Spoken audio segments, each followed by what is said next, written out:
পাওনা টাকা তোলার মূলত দুটা পদ্ধতি। তার মধ্যে প্রথম পদ্ধতি হচ্ছে আপনি যদি এনআই একটা মামলা করেন, তাহলে প্রথমে উকিল মারফত একটা যে নোটিশ পাঠাবেন, তাতে যদি টাকা দেয় তো দিলে ভালো।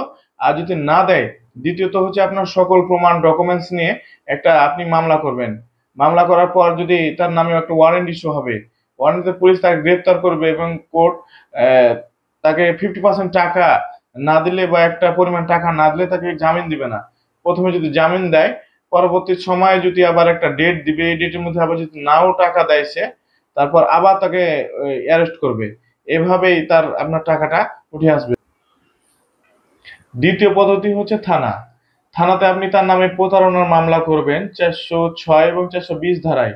সকল ডকুমেন্টস দিয়ে তার নামে মামলা করবেন এবং তার নামে প্রতিবেদন গেলে যে প্রতারণা করেছে বা এত টাকা নিয়েছে এভাবে তার নামে চার্জশিট হবে।